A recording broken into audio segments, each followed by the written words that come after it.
الشیطان الرجیم بسم اللہ الرحمن الرحیم الحمد للہ رب العالمین الصلاة والسلام علی اشرف الانبیاء والمرسلین وعلى آلہ وعترتہ وأهل بيته الطيبين الطاهرين المعصومين صلوات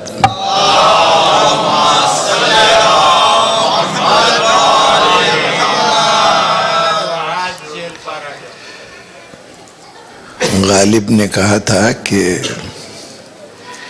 میرے قتل کے بعد اس نے جفا سے توبہ، ہائے زود پشیماں کا پشیماں ہونا۔ آج تقریباً آخری مجلس میں جب گلے کی خراشیں باقاعدہ اذیت دینے لگی ہیں تو مائک تبدیل کر دیا گیا بہر طور، دیر آئد اور درست ہی آئد۔ ایک مرتبہ صلوات پڑھیے تو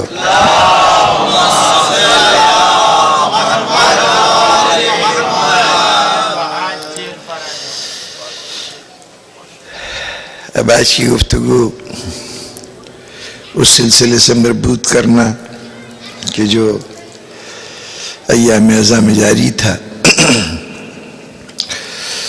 وہ تو شاید اتنا مناسب نہ ہو، باتیں تو بہت سی تھیں کہ جو کہنے کے قابل تھیں لیکن نہیں کہی جا سکیں۔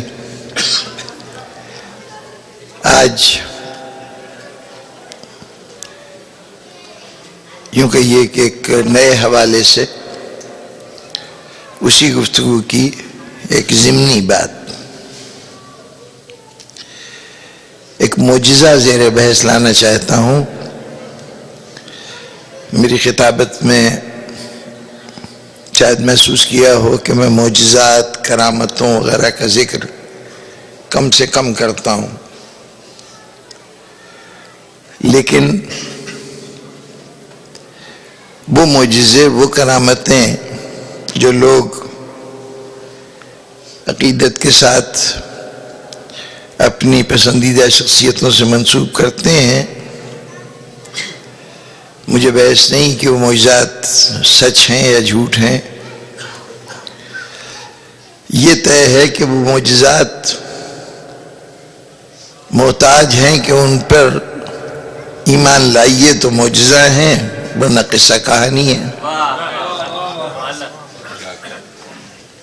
سوائے اس کے کہ عقیدے کے سہارے پر معجزے کو معجزہ سمجھ لیجئے، ماضی میں ایک ایسا واقعہ کہ اس کے کوئی آثار نہیں، کوئی شہادت نہیں، کوئی علامت نہیں، بس یہ ہے کہ بیان کرنے والا بیان کر رہا ہے تو مان لیجئے۔ لیکن اسلام نے جو معجزے دنیا کے سامنے رکھے ہیں وہ یعنی وہ بھی معجزے ہوتے ہوں گے اس وقت کے لوگوں کو متاثر کرنے کے لیے، لیکن جو معجزے دلیل نبوت کے طور پہ پیش کیے گئے یا دلیل امامت کے طور پہ پیش کیے گئے، وہ معجزے آنکھوں کو نہیں، کانوں کو نہیں، عقل کو مخاطب کرتے ہیں۔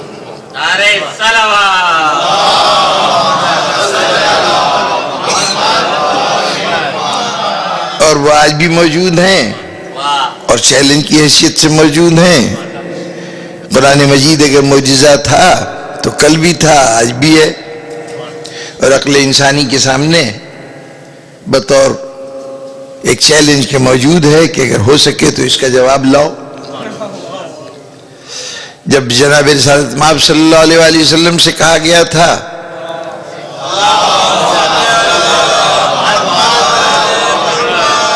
ابتدائی اسلام میں کہ کوئی معجزہ دکھائیے، تو آپ نے فرمایا تھا کہ میری زندگی تمہارے درمیان گزری ہے، بچپنا بھی دیکھا، جوانی بھی دیکھی، اور اب ادھیڑ عمر کے دور شروع ہو گیا ہے، تو تو کہیں تم نے ہمارے بچپن میں بچپنا بھی دیکھا، کہیں جوانی کو دیوانی بھی دیکھا،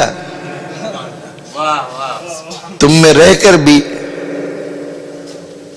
ارد گرد پھیلی ہوئی تمام برائیوں میں کیا یہ صاف کردار جس میں کوئی عیب نہ ہو یہ خود معجزہ نہیں ہے؟ وہ کردار کا معجزہ آج بھی معجزہ ہے اور انسان کی عقل کو مخاطب کر رہا ہے۔ تو اسی نوعیت کا ایک معجزہ جس کی طرف توجہ دلانی ہے، تاریخی طور پر جناب رسالت مآب صلی اللہ علیہ وآلہ وسلم نے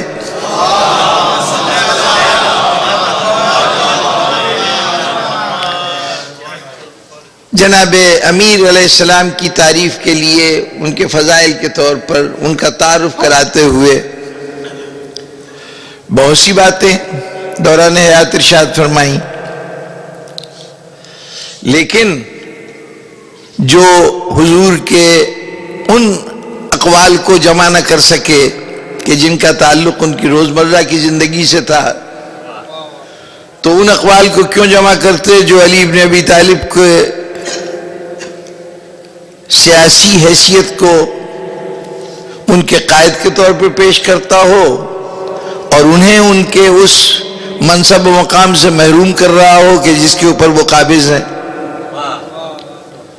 ان کے لیے تو علی کے فضائل ایک ایسی چیز تھے کہ اس کو بیان کرنا کبھی ان کے لیے پسندیدہ نہیں تھا۔ جہاں چھوٹے چھوٹے اقدامات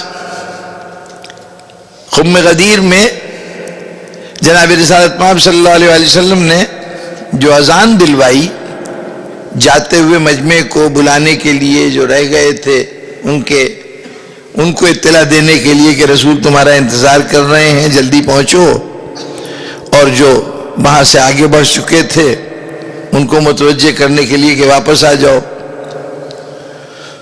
تو اذان دلوائی۔ اس اذان میں ایک جملے کا اضافہ کر دیا گیا جو اس سے پہلے نہیں ہوا کرتا تھا، اور وہ جملہ تھا حی علی خیر العمل۔ اس سے پہلے کی اذان میں یہ لفظ نہیں تھے، یہ خم غدیر میں استعمال ہوئے۔ 18 ذی الحجہ کو یہ واقعہ ہوا، اس کے بعد محرم کا مہینہ، سفر کا مہینہ، اختتام سفر میں چشم رسالت ظاہری طور پر بند ہو گئی، آپ فانوس قبر میں رونق افروز ہو گئے۔ 2 مہینے اور 12 دن، بلکہ 12 دن بھی نہیں، 10 دن، یہ کل عرصہ ہے جو حضور صلی اللہ علیہ وسلم کے دنیا میں رہنے کے دوران کا ہے، خم غدیر کے واقعے کے بعد۔ اس 2 مہینے 10 دن میں سے کچھ دن تو سفر میں گزر گئے جب آپ وہاں سے واپس آ رہے تھے، اس کے بعد عدالت کا سلسلہ، لیکن مسجد نبوی میں اذان وہی ہو رہی تھی جو خم غدیر میں دی گئی تھی۔ اب جو حالات بدلے اور سیاسی تبدیلی آئی تو انہیں اذان پہ تو کوئی اعتراض نہیں تھا، لیکن اس اذان میں یہ حی علی خیر العمل ذہنوں کو خم غدیر کی طرف متوجہ کرتا تھا، اور یہ ان کے لیے ایک دشواری کا مسئلہ تھا۔ تو اب کیا کیا جائے؟ اگر اذان میں ترمیم کی جائے تو پہلی تو بات یہ ہے کہ وہ مؤذن جو ہے وہ بھی عشق رسول میں اتنا سرشار کہ محبت انسان کو یک رخا بنا دیتی ہے، وہ سمجھوتے نہیں کرتا، انسان اپنے ٹریک پر اپنے راستے پہ وہ چلتا رہتا ہے، اسے اس کی پرواہ نہیں ہوتی کون خوش ہوا کون ناراض ہوا۔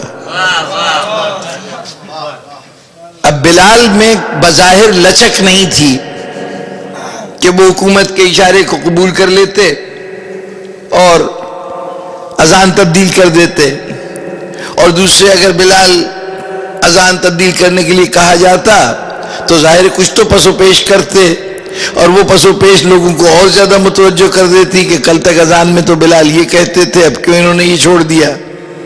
اس لیے آسان حل یہ نکالا گیا کہ بلال کو عہدے سے ہٹا دیا گیا، مؤذن کے منصب سے ہٹا دیا گیا، اپنا ایک مؤذن مقرر کر دیا گیا۔ مشہور یہ کر دیا گیا کہ عشق رسول میں سرشار بلال نے یہ کہا کہ اب رسول اللہ کے بعد میں کیا اذان دوں، اب میں اذان نہیں دیا کروں گا۔ حالانکہ جس سطح کا عاشق رسول بلال تھے، انہیں اندازہ تھا کہ جس اذان کو دلوانے کے لیے رسول نے قریش کے بڑے بڑے خوش الحان لوگوں کو مایوس کیا تھا کہ نہیں میرا بلال ہی اذان دے گا، تو بلال اس اذان کو جو رسول اللہ صلی اللہ علیہ وسلم نے اس اہتمام سے ان سے دلوائی تھی اس کو چھوڑ نہیں سکتے تھے۔ محبت کا تقاضا تو یہ تھا کہ وہ کہتے کہ اب تو میں کبھی ناغہ نہیں کروں گا، کبھی کبھی کوئی اور مؤذن بھی اذان دے دیتا تھا لیکن اب تو میں ہی دیا کروں گا، کیونکہ حضور نے یہ منصب مجھے خاص طور پہ سونپا ہے۔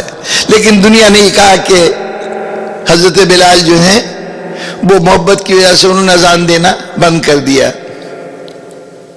اب وہ ہمیں ایک روایت ملتی ہے کہ ایک دفعہ بلال، اور پھر بلال کو شہر بھی چھوڑنے کے لیے کہہ دیا گیا، وہ شہر سے باہر نکل گئے، لیکن ابھی زیادہ دور نہیں گئے، بعد میں تو شام میں جا کے وہیں پہ رہنے لگے تھے، لیکن ابھی زیادہ دور نہیں گئے تھے۔ ایک دن اتفاق سے پہلے یا دوسرے مہینے کے دوران ہی مدینے آ گئے تو خاتون جنت نے فرمائش کی کہ بلال ہم بابا کے زمانے کی اذان سننا چاہتے ہیں۔ اب وہ اکثر جناب رسالت مآب صلی اللہ علیہ وسلم کی وفات کی مجالس میں مصائب کے مرحلے پر اس واقعے کو بیان کیا جاتا ہے، اور اس واقعے کو اسی حد تک کہ جیسے رابیوں سے پہنچا ہے کہ یہ خاتون جنت جب بابا کا نام سنا تو روتے روتے غش کھا گئیں، اور بلال سے کہا گیا کہ بلال بس اب اذان نہ دو، کیونکہ تمہارے اذان دینے سے بی بی غش میں آ گئی ہیں، اور ایسا نہ ہو کہ روح قفس انصری سے پرواز کر جائے۔ اب چونکہ رابیوں نے یہی بتایا ہے اس لیے اسی کو دہرا دیتے ہیں،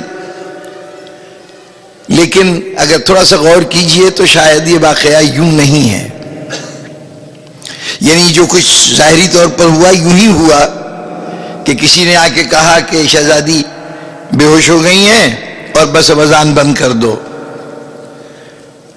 سوال یہ ہے کہ وہ کون تھا جو خاتون جنت کی کیفیات کو دیکھ رہا تھا اور اس کے اوپر آ کر اس نے یہ اطلاع دی، اور اگر بی بی بے ہوش ہو گئی تھی تو اب اذان کے مکمل ہونے سے کیا فرق پڑتا ہے؟ اذان تو اسی وقت نہیں دینی چاہیے تھی، اور اگر یعنی اس سے گریہ بڑھ گیا تھا اور گریہ بڑھتے بڑھتے جب بے ہوش ہو گئی تو اب کیا فرق پڑتا ہے؟ اذان مکمل بھی ہو جائے تو بی بی تو اس وقت بقول آپ کے بے ہوش ہیں۔ معاملہ یہ نہیں تھا، ظاہرہ صورت یہی ہوئی کہ بلال سے کہا گیا کہ تم اذان اپنی روک دو۔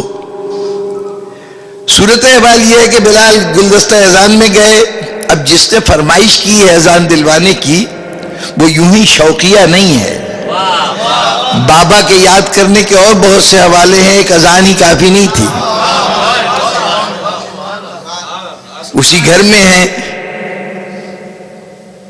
رسول کا وہ پیراہن جس میں آپ کو غسل دیا گیا ہے، وہ جناب سیدہ کو بہت زیادہ عزیز تھا، وہ مستقل اپنے سامنے رکھتی تھیں۔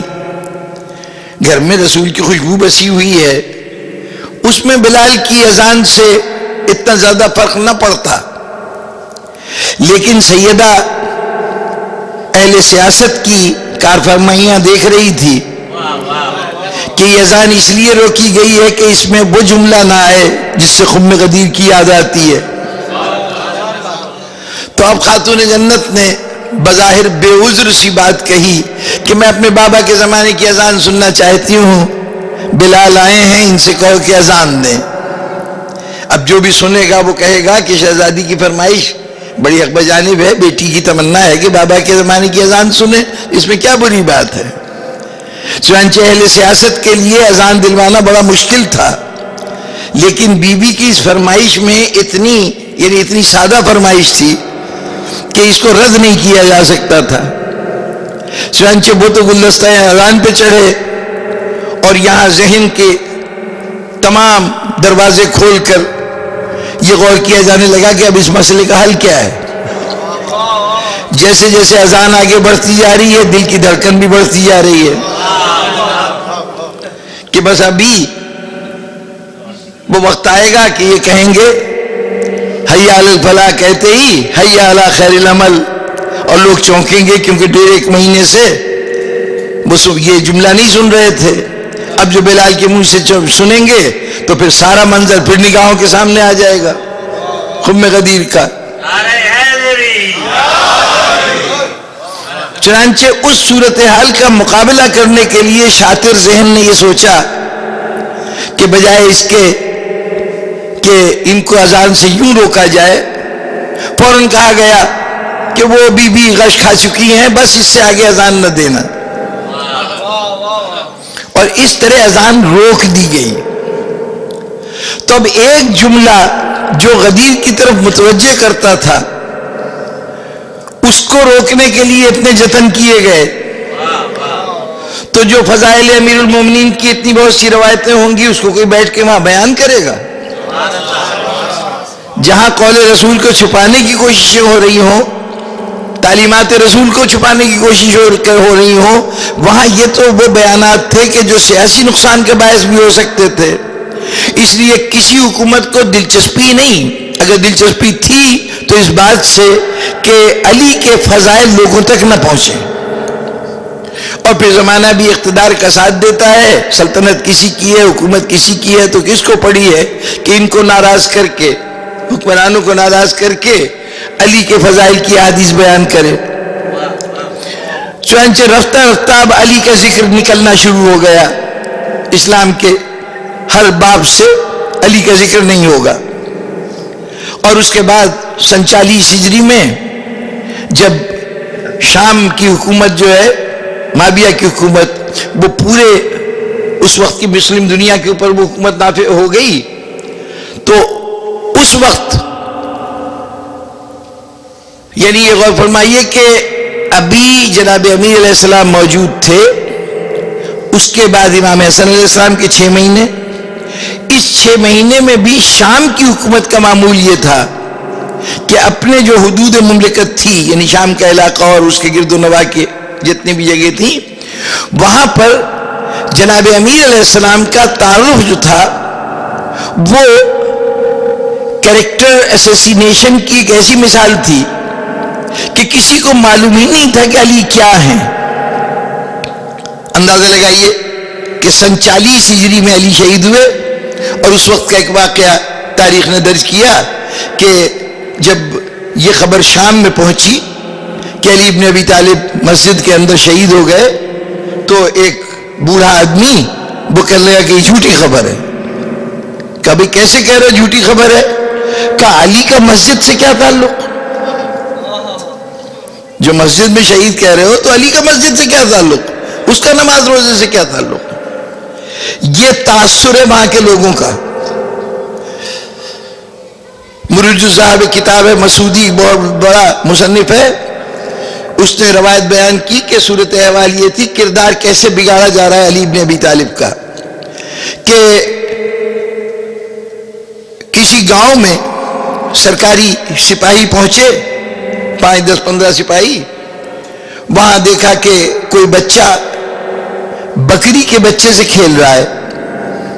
بکری کا بچہ خوبصورت ہوتا ہے، بچے اکثر پال لیتے ہیں دیہی زندگی میں، یہاں تو خیر یہ کیفیت نہیں، لیکن دیہاتوں میں اکثر بچے بکری کا بچہ پالتے ہیں پیٹ کے طور پر۔ اب وہ بچے سے کھیل رہا ہے، اتنے وہ فوجی پہنچے اور انہوں نے وہ بچے سے وہ بکری کا بچہ چھین لیا، اور ساتھ ساتھ یہ بتایا کہ ہم علی کے سپاہی ہیں، اس نے بھیجا تھا کہ جا کے بکری کے بچے جس بچے کے پاس ہے چھین لو۔ یعنی اب جو بچہ بچپن میں اتنے بڑے صدمے سے دوچار ہوگا کہ اس کا پیارا پسندیدہ جانور علی کے سپاہی چھین کے لے جائیں تو وہ تو ساری زندگی علی کو معاف نہیں کرے گا. یہ فضا پیدا کی جا رہی ہے سرزمین شام میں. اور جب امام حسن علیہ السلام سے صلح ہوئی تو ہر چند کے سفید کاغذ سامنے رکھ دیا گیا تھا کہ آپ جو دل چاہے شرطیں لکھ دیں سب منظور ہوں گی، لیکن یہ ایک شرط ماننے کے لیے تیار نہیں ہوئے کہ علی پر جو ناروا ناسزا الفاظ کہے جاتے ہیں، غیر مناسب باتیں ان کے متعلق کہی جاتی ہیں، ان کو ترک کیا جائے. انہوں نے کہا صاحب یہ شرط منظور نہیں، ہم علی کو برا کہتے رہیں گے. آخر پر یہ طے ہوا کہ اچھا جس محفل میں امام حسن علیہ السلام موجود ہیں کم از کم ان کے منہ پہ تو نہ کہا جائے. یعنی لعنت سے لے کے جھوٹی باتوں تک جو بھی ہو سکتا ہے وہ علی کے لیے کہا جائے. یہ اس وقت تک تھا جب علی کی حکومت بھی موجود تھی اور اس کے مقابلے میں شام کے اندر معاویہ کی حکومت تھی. اب جب تمام تر حکومت آ گئی معاویہ کے ہاتھ میں تو اس کے بعد تو یہ اتنا کھلے عام ہوا کہ یہی مسعودی لکھتا ہے مرج الذہب میں کہ پوری دنیا اسلام میں کوئی ممبر ایسا نہیں تھا سوائے ایک ممبر کے اس نے ذکر کیا ہے. اب وہ بات طویل ہو جائے گی. جناب امیر علیہ السلام کے زمانے میں پہلی شیعہ اسٹیٹ سرزمین عرب سے باہر جو قائم ہوئی ہے وہ پاکستان کے موجودہ بلوچستان کے علاقے میں. جناب امیر علیہ السلام کے پاس ایک شخص آیا تھا بلوچی، یعنی بلوچستان کا رہنے والا تھا، صاحب تخت و تاج تھا، اس کا اپنا علاقہ تھا، وہاں پر وہ اس کی حکومت تھی. یہ جناب امیر تک پہنچا ہے اور اس نے جناب امیر کے ہاتھ پہ بیعت کی. اس کا نام ہے شنشب اور آل شنشبانیہ 225 سال تک حکومت قائم رہی ہے. وہ شنشب جو ہے اپنے ساتھ جناب امیر علیہ السلام کا اجازت نامہ لے کر جناب امیر کے دور میں یہاں پہ آیا تھا اور اس نے سلطنت قائم کی تھی. اور اس کی تفصیلات مسعودی نے بھی لکھا ہے. ہماری ایک انسائکلوپیڈیا حسین الامینی صاحب کے ایک بہت بڑا کارنامہ ہے علامہ حسین الامینی کا شیعہ انسائکلوپیڈیا، اس کے اندر بھی اس حکومت کے بہت سی تفصیلات درج کی گئی ہیں. جناب امیر نے ایک تحریری حکم نامہ دیا تھا کہ یوں حکومت کرنا، یعنی ایک معاہدہ تھا کہ تم حکومت تو جا کے کرو گے لیکن اس کے قواعد و ضوابط یہ ہیں. شنشب کی اولاد میں جو شخص بھی تخت پہ بیٹھنے لگتا تھا تو تخت پوشی کے مرحلے پر اس کے لیے ضروری ہوتا تھا کہ جناب امیر کے اس عہد نامے پر وہ حلف اٹھائے کہ میں اس کو پورا کروں گا.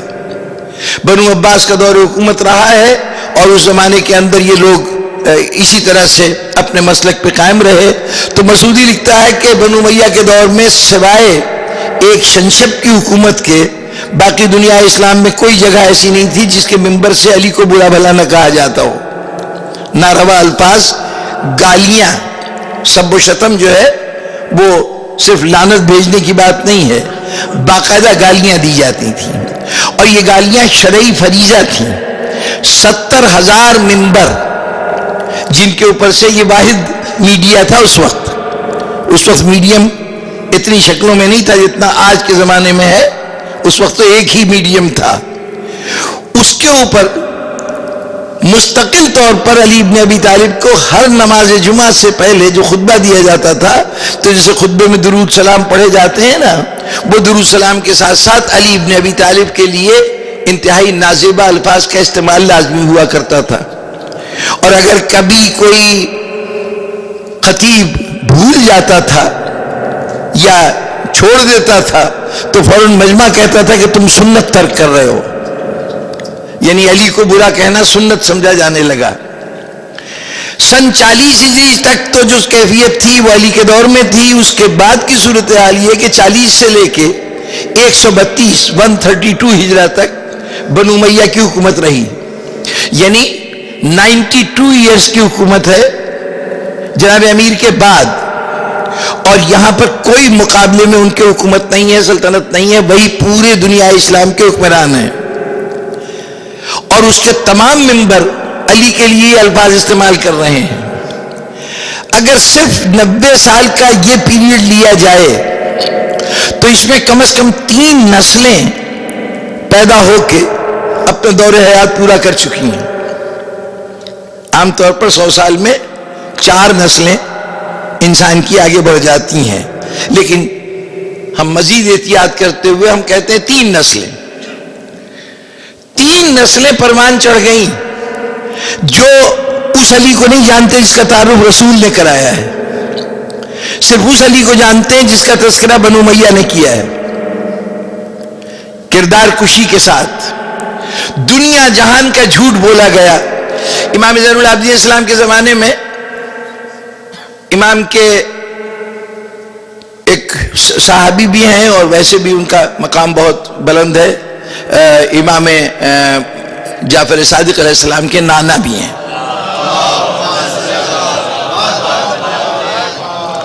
قاسم ابن محمد ابن ابی بکر حضرت ابو بکر کے پوتے ہیں. یہ حضرت امام زین العابدین اسلام کے اصحاب خاص میں سے تھے. صحیفہ کاملہ کے راویوں میں سے ایک راوی ہیں، جناب امام جعفر صادق علیہ السلام کے نانا ہیں. ان کی صاحبزادی ام فروہ جو ہیں وہ والدہ ہیں امام جعفر صادق علیہ السلام کی.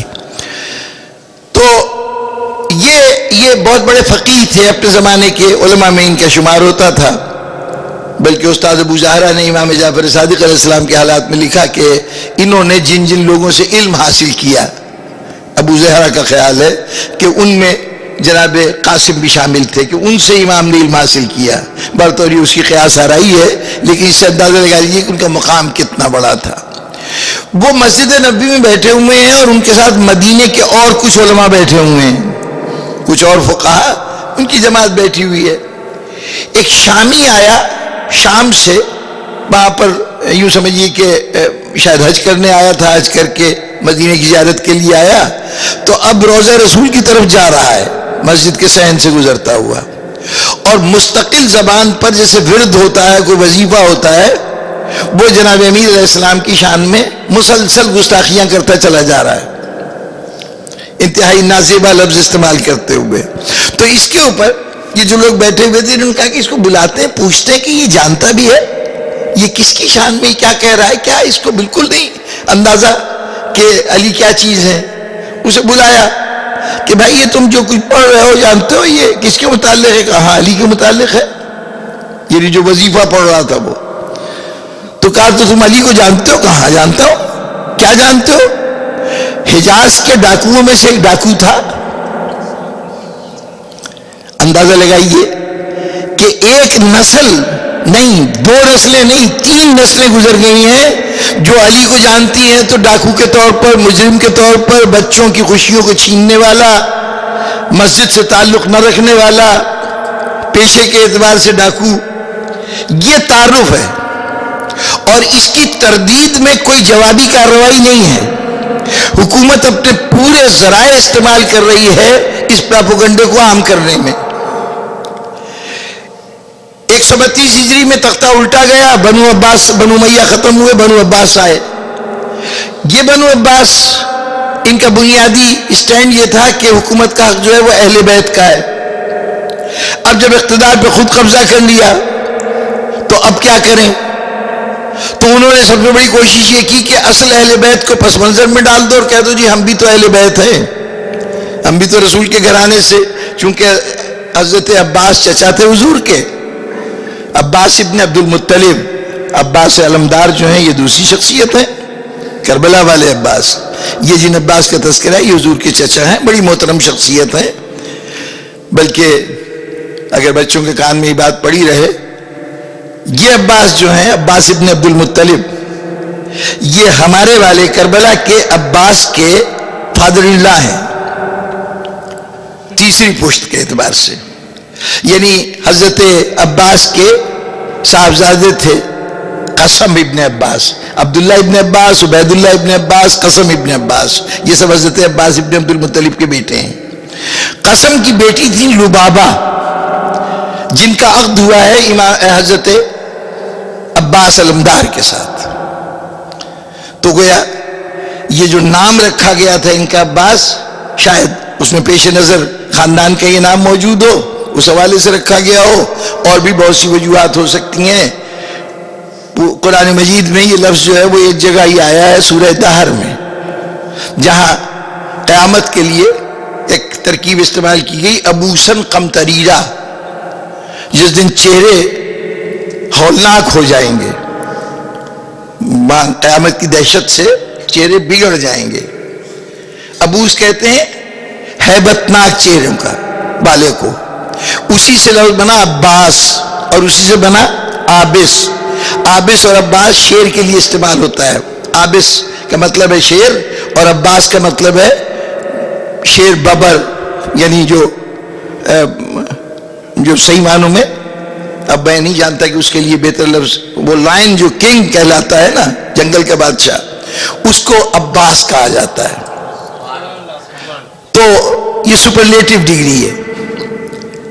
تو شاید یہ لفظ چونکہ سورہ دہر پنجتن کی مدح میں آیا تھا، اس وقت عباس تو موجود نہیں تھے، لیکن شخصیت ایسی تھی کہ اگر گھر میں ہوتی تو جس کے اندر فضا شامل ہو جائیں جس عمل میں، اس میں عباس کیا پیچھے رہ جاتے؟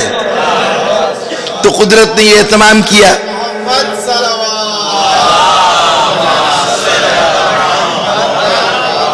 کہ اشارتاً ان کا نام بھی موجود رہا۔ بس تو ضمنیات میں الجھتا گیا تو پھر بات آج کی تاریخ میں ختم ہی نہیں ہوگی، اس لیے ذرا سے تیزی سے آگے بڑھوں کہ اب صورتحال یہ ہے کہ جتنا تعارف ہے علی کا وہ منفی انداز سے، بنو عباس آئے، بنو عباس کی صورتحال یہ ہے کہ وہ آ کر اب چونکہ یہ کہہ کے حکومت لی ہے کہ اہل بیت کا حق ہے، اب اگر اہل بیت کو دے دیں حکومت تو پھر تو ظاہر ہے کہ ان کا کیا کرایا سب پانی پھر جاتا ہے۔ تو اب انہوں نے کوشش یہ کی کہ ان اہل بیت کو تو پس منظر سے ہٹا دیا جائے اور یہ کہا جائے کہ ہم بھی تو رسول کے چچا کی اولاد ہیں، علی بھی چچا کی اولاد تھے، ابو طالب کے بیٹے تھے، ہم دوسرے چچا عباس کی اولاد ہیں، اور چنانچہ اپنے آپ کو انہوں نے اس حیثیت سے متعارف کرانا شروع کیا۔ اب اس کے اوپر بھی بہت سے واقعات ہیں کہ ان کا یہ تعارف کس حد تک کامیاب رہا، لیکن ان کا موقف یہی ہے کہ ان کا ذکر نہ ہو، ہمارا ذکر ہو۔ چنانچہ بعض تو کھلے دشمن تھے اور جو کھلی دشمنی نہیں کر رہے تھے ان کا بھی رویہ یہی تھا کہ علی کی مدح نہ ہونے پائے، آل محمد کا ان کا تذکرہ نہ ہونے پائے۔ اب یہ حکومت تقریباً 400-450 سال تک علی کا ذکر جو ہے وہ منبر سے منع ہے۔ 3 پشتیں تو یوں گزر گئی ہیں جو علی کو صرف ان حوالوں سے جانتی ہیں جو بنو امیہ نے متعارف کرایا ہے۔ اس کے بعد جو لوگ ہیں، جو بادشاہ ہیں، وہ علی کے اوپر اچھالی گئی یہ جتنا کیچڑ پھینکا گیا تھا علی کے نام پر، اس کیچڑ کو صاف کرنے کے لیے تیار نہیں ہے، بلکہ چاہتے ہیں کہ اور دبیز ہو جائے اور علی کا نام نظر نہ آئے۔ اس مسلسل کوشش کے نتیجے میں ہم نے تو کم از کم اپنی سرزمین پہ دیکھا کہ اگر ایک دور حکومت کا گزر جائے اور وہ کسی کا کردار بگاڑنا چاہیں تو پھر اسی دور کے اندر جب ان کا دور ختم ہوتا ہے تو کوئی ان کو پھر اچھے لفظوں سے یاد نہیں کرتا۔ ہمارے یہاں ماشاء اللہ لگتے رہتے ہیں، جب پہلا ماشاء اللہ لگا تھا تو انہوں نے سیاستدانوں کو بڑا برا بھلا کہا، اس کے بعد سے سیاستدان کے ساتھ لفظ رائج ہو گیا بدنام سیاستدان، یعنی پھر ان کی نیک نامی پر کسی نے توجہ نہیں دی، یہی سمجھا کہ یہ لوگ بدعنوان ہوتے ہیں اور ان کا کام صرف دھوکہ دہی کرنا ہے اور ان کو قوم سے کوئی دلچسپی نہیں ہے۔ یہ ہمیں صرف ایک حکومت کے پراپیگنڈے کے نتیجے میں ہمارے ذہن کی حالت ہو گئی تھی، نہ کہ یہ کہ مسلسل نسلوں پہ نسلیں گزر رہی ہیں اور علی کے خلاف منفی پراپیگنڈا ہو رہا ہے، علی کے فضائل چھپائے جا رہے ہیں۔ ایسی صورت میں اگر علی تاریخ میں موجود ہوتا تو سوائے ایک ناپسندیدہ شخصیت کے کسی اعتبار سے قابل تعریف شخصیت نہ ہوتے۔ لیکن جناب والا، یہ میں نے بہت اختصار سے نیگیٹو پراپیگنڈے کی بات کی، بہت تفصیلات ہیں، بہت سے اجزاء ہیں، کوئی وجہ نہیں سمجھ میں آتی کہ علی کا نام باقی رہ جائے اور وہ بھی اچھے لفظوں سے۔ حافظ یحییٰ ابن معین اور امام احمد ابن حنبل، یہ دونوں نام بہت مستند بڑے ذمہ دار ہیں۔ حافظ، آج کل تو حافظ اس کو کہا جاتا ہے جو آنکھوں سے محروم ہو، اور اس بیچارے نے اپنے روزگار کے لیے قرآن کو حفظ کر لیا ہو. پرانے زمانے میں جو حافظ کا لفظ تھا وہ ان کے لیے استعمال ہوتا تھا جسے کم از کم 30,000 حدیثیں اپنے ٹیکسٹ کے ساتھ اور جن سورسز سے وہ آئی ہے، متن کے اعتبار سے ٹیکسٹ کو متن کہتے ہیں اور جو سورسز ہوتے ہیں اس کو اسناد کہتے ہیں. تو اس کو 30,000 کم سے کم 30,000 حدیثوں کی اسناد بھی یاد ہو اور 30,000 حدیثوں کا ٹیکسٹ بھی یاد ہو، متن بھی یاد ہو، اس کو حافظ کہتے تھے. میں نے اس کیا کہ صحیح ستہ کی کل حدیث جو ہیں وہ مشکل سے 18-19,000 بنتی ہیں. 30,000 حدیثوں کا عالم ہو اس کو حافظ کہتے ہیں. تو حافظ یحییٰ ابن معین وہ حافظ ہیں حدیث کے. ان دونوں کا امام احمد ابن حنبل اور حافظ یحییٰ ابن معین کا یہ متفقہ فیصلہ ہے کہ جتنی روایتیں ہمیں صحابہ کے فضائل میں ملتی ہیں اس میں علی ابن ابی طالب کے لیے ملنے والی فضائل کی روایتیں اپنے سند کے اعتبار سے بھی سب سے زیادہ مستند ہیں اور اپنے میٹر، اپنے کانٹینٹ، اپنے متن کے اعتبار سے بھی سب سے بڑی فضیلتوں کا تذکرہ ان کے لیے ملتا ہے، باقی اصحاب کے لیے نہیں ملتا.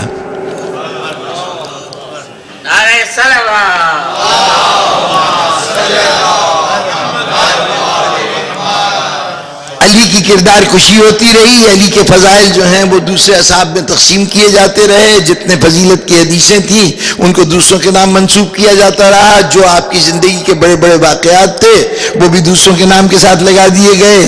آپ کے اقوال، آپ کے خطبے، آج کے اس دور میں بھی ہوتا ہے پورا خطبہ کسی اور خلیفہ کے نام لگا دیا جاتا ہے کہ اس نے خطبہ دیا ہے. مٹانے کی تمام کوششوں کے باوجود محدث مان رہا ہے کہ جتنا تفصیل سے ان کا بیان ملتا ہے، ان کے فضائل ملتے ہیں، وہ فضائل جن ذرائع سے ملتے ہیں ان میں سے کوئی گھڑی ہوئی بنائی ہوئی حدیثیں نہیں، سند کے اعتبار سے مستند حدیثیں جتنی ان کے لیے ملتی ہیں کسی اور کے لیے نہیں ملتی. یہ متفقہ فیصلہ ہے محدثین کا. اب سوال یہ ہے کہ جس کے مٹانے کے لیے حکومتیں کوشش کرتی رہیں اور جس کے نام کو زندہ رکھنے کے لیے کسی حکومت کی کوئی کاوش کا دخل نہ ہو، 1-2 دن نہیں کم از کم 1 سینچری تو گزر جائے انتہائی دشمنی میں، اور باقی سینچری گزر جائے، باقی سینچریاں گزرتی رہیں جس میں جو کچھ ہو چکا ہے اس کی صفائی کے بجائے اس کے اوپر کوشش کی جائے کہ وہ صورتحال ویسی کی ویسی برقرار رہے. اس کے بعد علی کے فضائل کا باقی رہ جانا یہ کیا بذات خود معجزہ نہیں ہے؟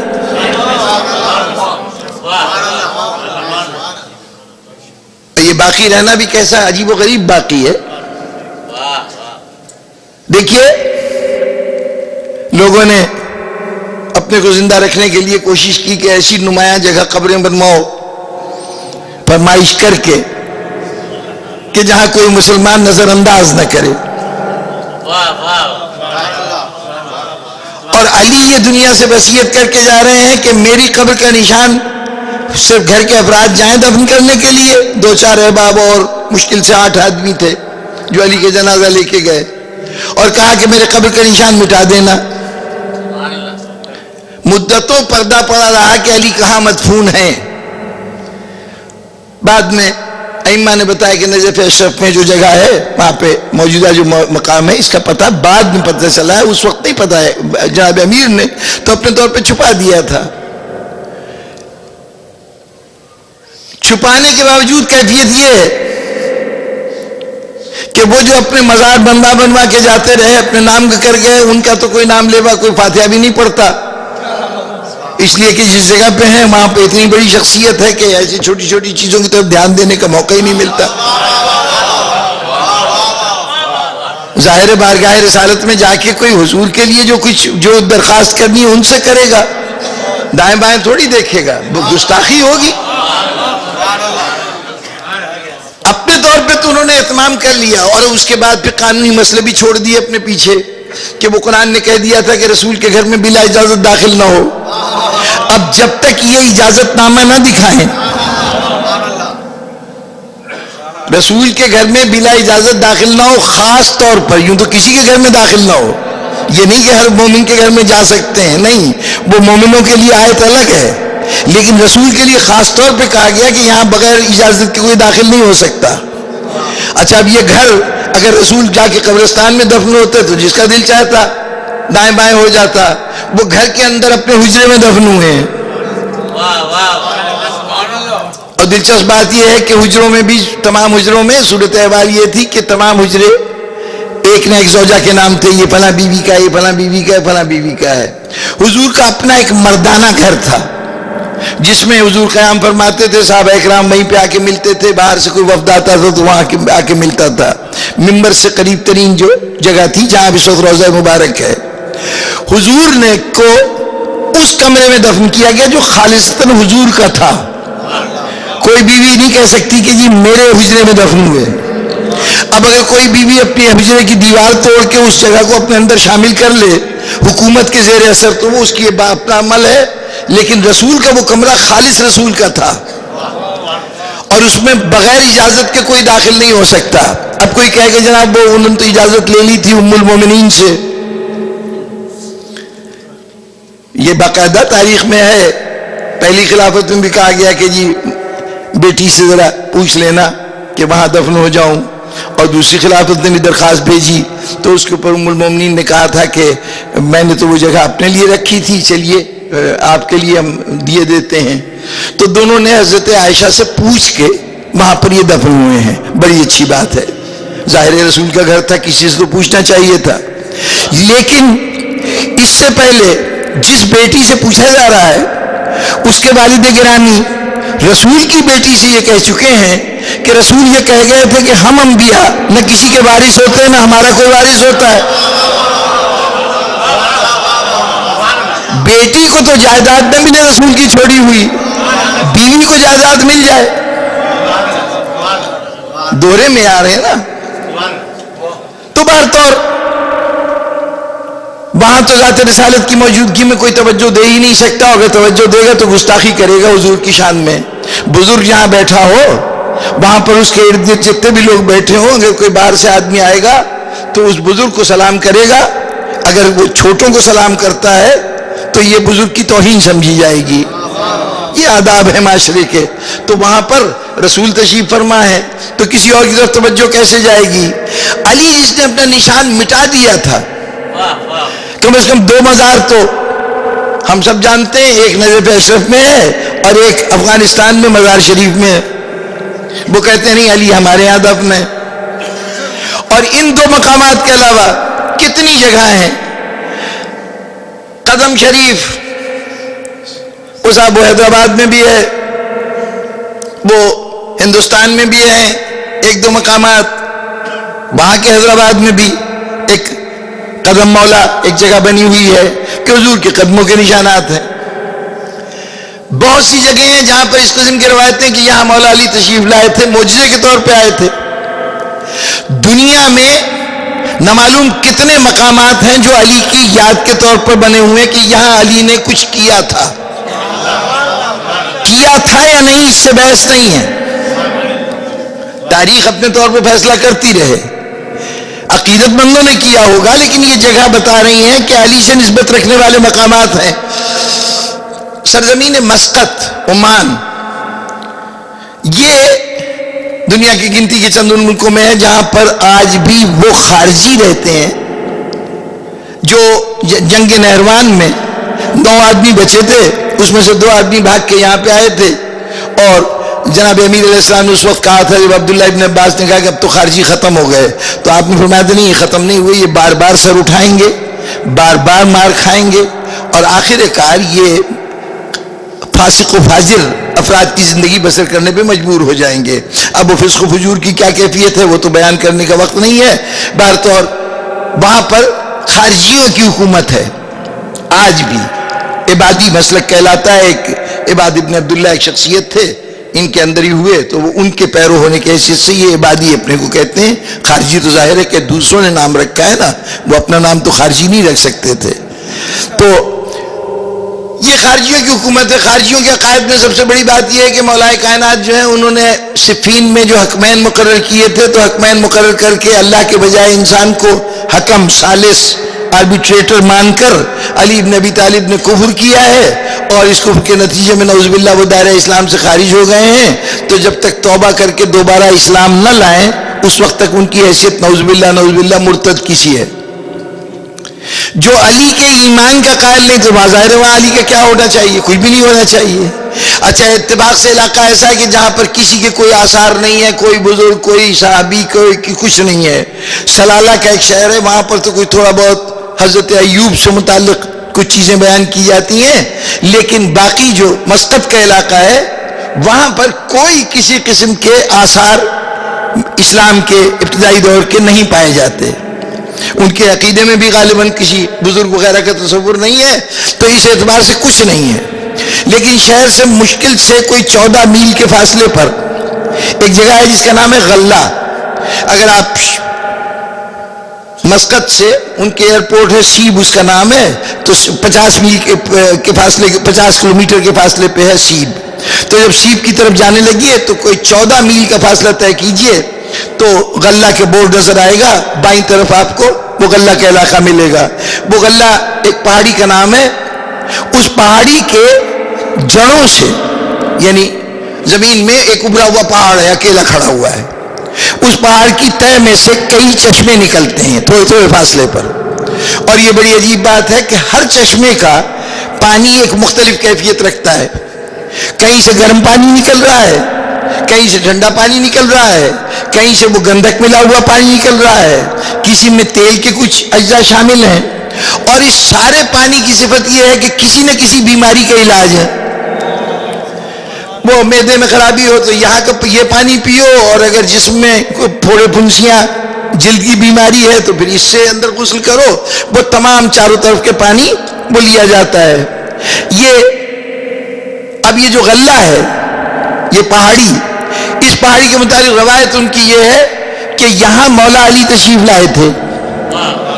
مجھے کچھ لوگوں نے بتایا کہ یہاں پر ایک جگہ پر ایک پتھر بھی تھا اوپر پہاڑی کے چوٹی پر، اس پتھر پر پیروں کے نشان بھی تھے، تو مجھے تو وہ نشان دیکھنے کا موقع نہیں ملا، لیکن وہ پہاڑی دیکھی ہے اور اس کے چشموں کو دیکھا ہے۔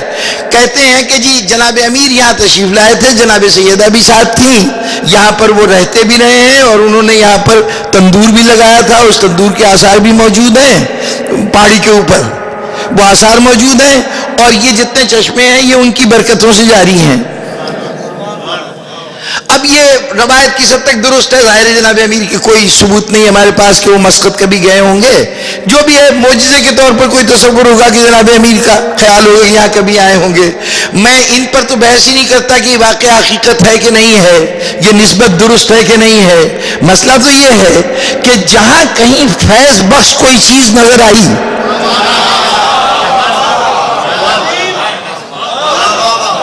دنیا نے فوراً اس کو علی کی طرف نسبت دے دیا کہ ہو نہ ہو یہ علی کا فیض ہے۔ جی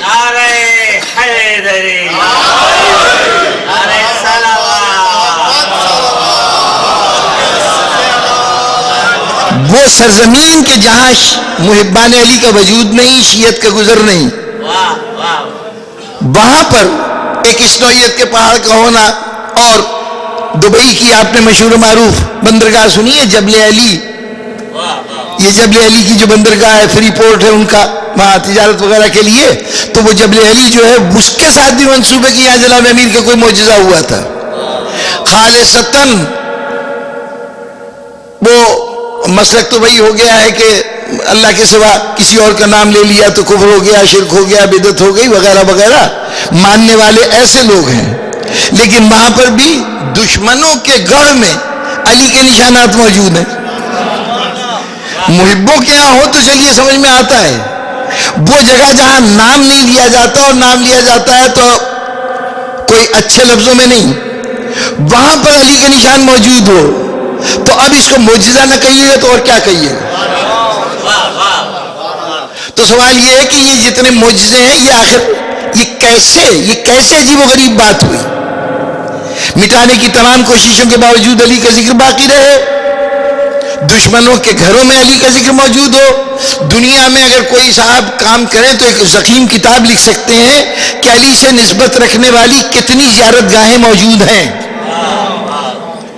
کہیں نہ کہیں کوئی نہ کوئی معجزہ، کوئی نہ کوئی بات ایسی موجود ہوگی.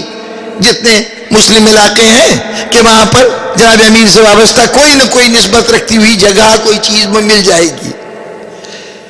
جس کو مٹانے کی اتنی کوشش ہو وہ اس طرح قائم و دائم ہو، یہ کیسے ممکن ہوا؟ تو جناب ایک تو وجہ مجھے یوں سمجھ میں آتی ہے کہ وہ پانی کے مختلف ذخیرے ہوتے ہیں.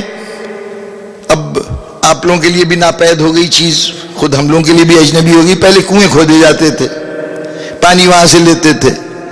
اب وہ گرمیوں کا موسم آیا تو وہ پانی نیچے اترتا جاتا ہے، یعنی تہ میں دور ہو گیا.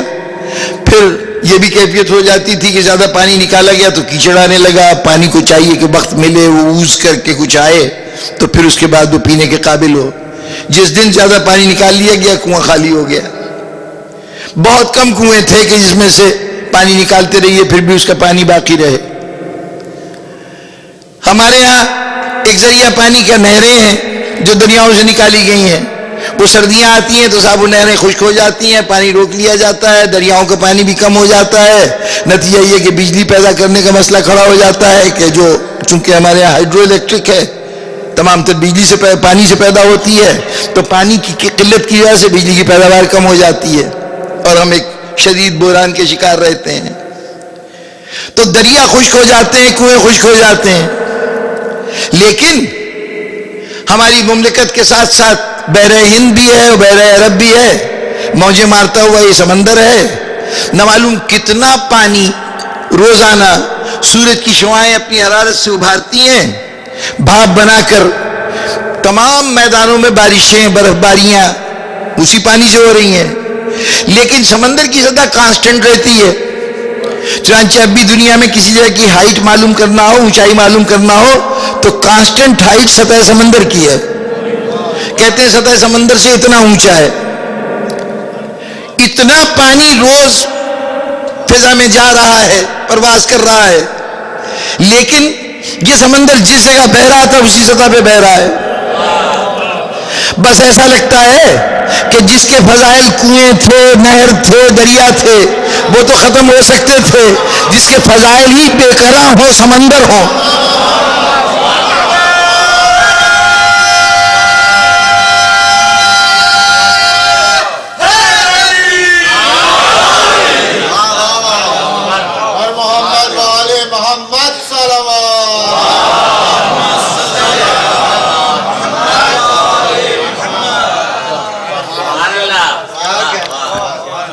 یہ تو کثرت فضائل تھی.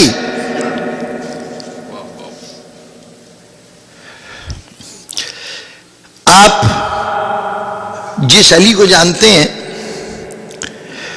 آپ کے سامنے اگر کوئی روایت بیان کریں، یہاں ہو، پاکستان میں ہو، ہندوستان میں ہو، دنیا کے جس حصے میں بھی، ہمارا مزاج بن گیا ہے.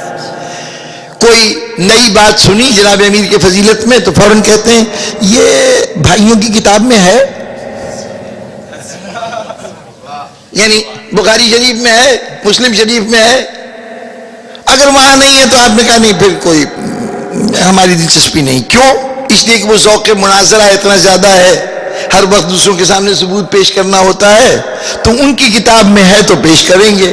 اب اگر اپنی کتاب میں تو اس کو ان کے سامنے تو پیش کرنے کی چیز نہیں ہے، اس لیے اس سے دلچسپی نہیں. ہم صرف اس علی کو جانتے ہیں جسے غیروں نے بیان کیا ہے. یوں کہوں کہ وہ جن کے بیان کے نتیجے میں علی زیادہ سے زیادہ چوتھے خلیفہ بنتے ہیں، جو انہوں نے بیان کیا ہے اس میں تو یہی ہے نا، نتیجہ یہ نکلے گا کہ چوتھے خلیفہ بنیں گے. اس سے زیادہ تو علی کچھ نہیں بن سکتے. لیکن جو کچھ آپ مانتے ہیں، جو کچھ مانتے ہیں وہ کم از کم اس بیان سے تو نہیں نکلتا جس کا ذکر ہم کرتے ہیں، جو سنتے ہیں. ایسا لگتا ہے کہ یہ محبت علی بھی اللہ کی دین ہے. اگر کتابوں کے ذریعے حاصل ہوتی تو کتابوں میں تو چوتھے خلیفہ کا ہی ذکر ہے. یہ اس کی عنایت ہے کہ اس نے ہمارے دلوں کو محبت علی سے سرشار کر دیا ہے. یہ کرم ایسا کرم ہے کہ کچھ لوگ تو ایسے تھے، آج بھی ماشاءاللہ سے مومنین اپنی تمام تر خامیاں جو اجتماعی زندگی میں ان کے کوتاہیاں ہیں، خامیاں ہیں، ان سب کے باوجود علی سے رشتہ ایسا ہے کہ علی کے نام پر سب کچھ لٹانے کے لیے تیار، بڑی سے بڑی قربانی دینے کے لیے تیار، سب کچھ برداشت کر لیں گے، شان امیر المومنین میں کوئی بری بات برداشت کرنے کو تیار نہیں.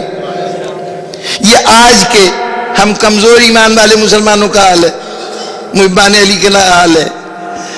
ورنہ ایک جماعت وہ تھی، اب ایک میثم تمار کا نام سنا ہے نا آپ نے، جناب رشید حجری، جناب حجر ابن عدی، جناب حبیب ابن مظاہر، جناب قمبر، یہ ساری شخصیتیں وہ ہیں کہ ان لوگوں نے مدح علی کو زندہ رکھنے کے عجیب عجیب طریقے اختیار کیے.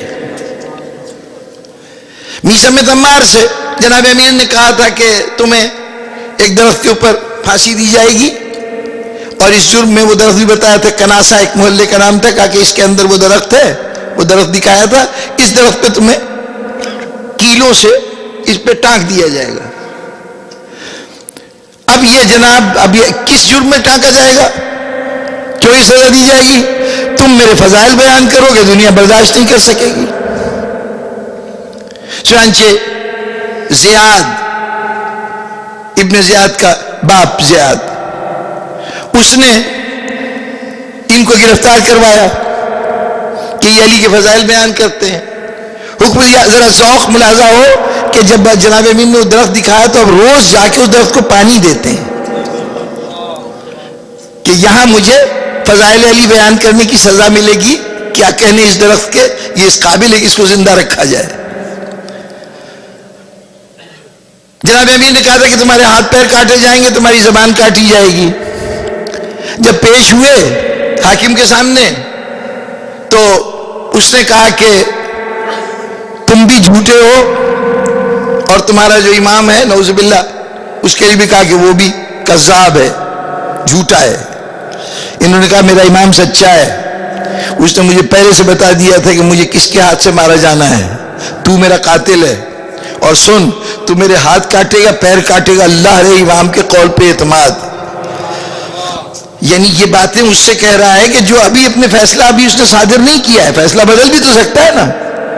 کہا ہاتھ کاٹے گا، پیر کاٹے گا، زبان کاٹے گا. اس نے کہا اچھا میں علی کو جھوٹا ثابت کروں گا، اس کے ہاتھ پیر کاٹ دو، زبان رہنے دو.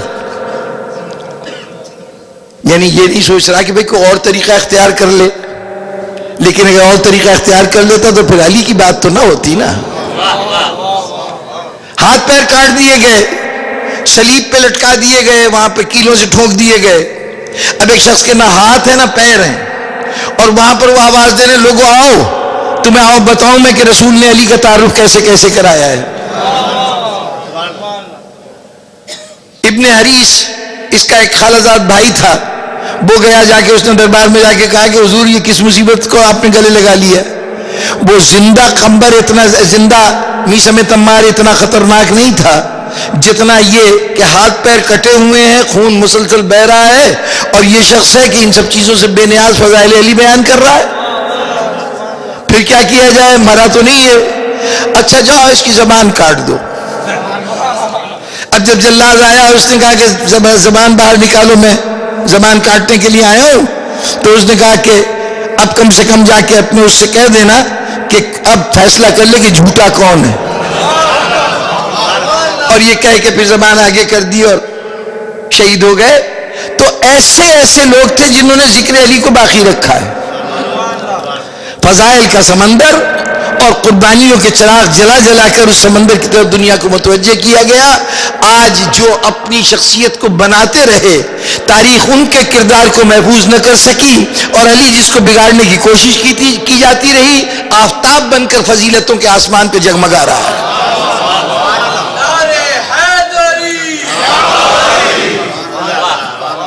بس سامعین محترم، یہ تاریخ کا اتنا منفرد معجزہ ہے کہ اس کی مثال نہیں. اور ایسا ہی معجزہ ہے کربلا کا آج ہم تک پہنچ جانا.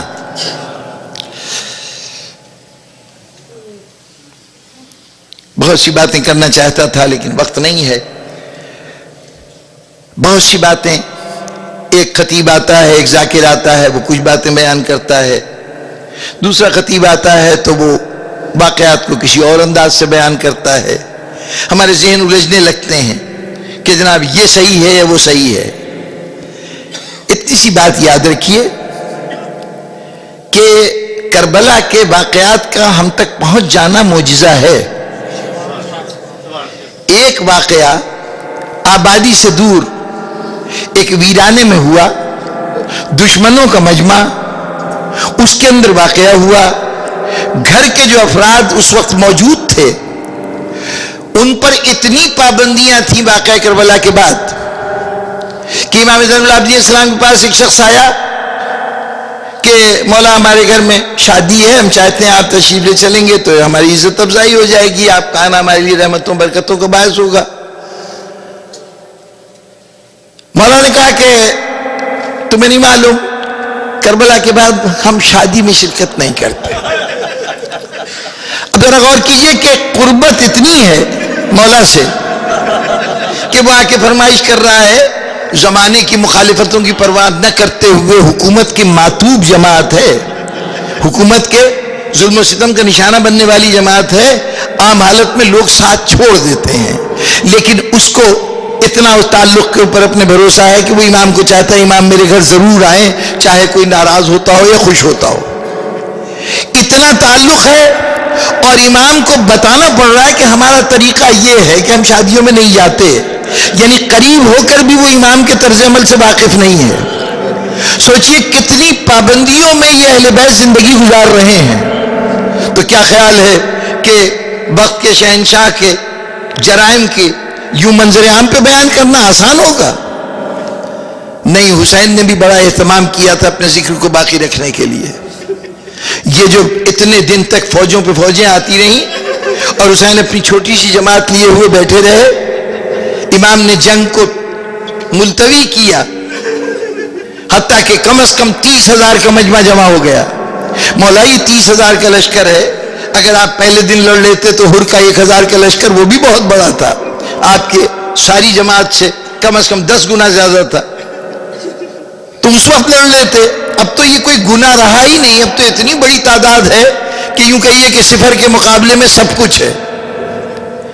اتنی دیر تک انتظار کیوں کیا؟ اور پھر اس انتظار میں ظاہر پیاس بھی بڑھ رہی ہے، بھوک بھی بڑھ رہی ہے، جو اور جسمانی مسائل ہیں وہ سب پیدا ہو رہے ہیں، لیکن امام وقت کو گزارتے جا رہے ہیں حتیٰ کہ پورا کربلا کا میدان لوگوں سے بھر گیا. تو حسین کہیں گے تم نہیں جانتے میں کیوں کر رہا ہوں، میں اس لیے کر رہا ہوں. اور وجوہات، مولا کی وجوہات کو ہم کیا اندازہ لگا سکتے ہیں؟ قیاس ہے کہ یہ ایک وجہ جو ہماری سمجھ میں آتی ہے وہ یہ کہ مولا کہیں گے کہ یہ میں اس لیے لوگوں کو جمع کر رہا ہوں کہ دیکھو میری ماں کے سب پر ظلم ہوتے رہے، دروازے پہ آگ آئی، تاریخ کے اندر اس طرح الجھا دیا گیا کہ اب آج اس کو آپ ایک کتاب یا 2 کتاب سے زیادہ حوالے نہیں دے سکتے اس واقعے کو. میرا بھائی مارا گیا تو کہہ دیا گیا وہ بیوی نے زہر دے دیا تھا، اصل قاتل تک کوئی نہ پہنچا، سبب قتل کسی کو معلوم نہیں. میرے بابا مسجد کوفہ میں شہید ہو گئے تو وہ کہا گیا کہ ایک عورت نے اپنا مہر مقرر کیا تھا ابن ملجم سے اور اس کے تحت وہ خارجی تھا، اس نے علی کو قتل کر دیا.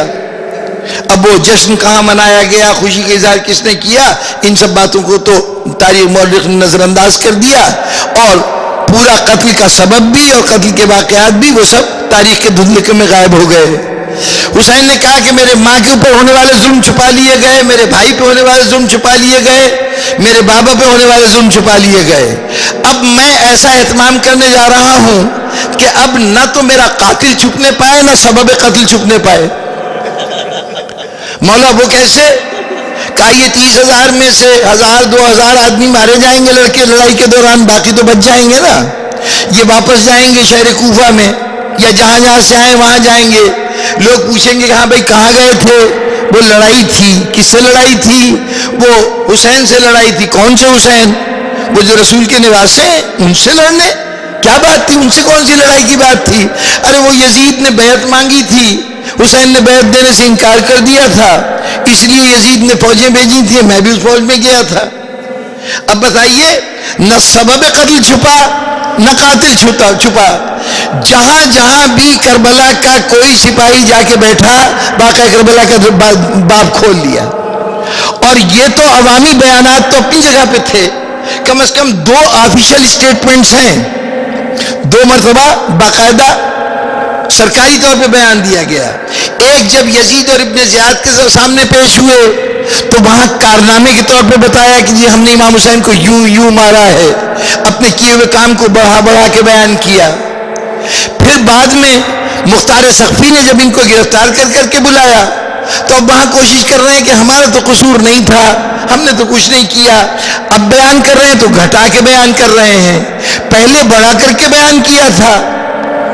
یزید کے سامنے زہر ابن قیس ایک شخص تھا، اس نے بیان دیتے ہوئے کہا تھا کہ یا امیر، ہم ان پہ حملہ کر رہے تھے، یہ جھاڑیوں میں چھپتے پھر رہے تھے جیسے کوئی ہرن بھیڑیوں کے غول میں پھنس جائے اور جان بچاتا پھرتا ہے۔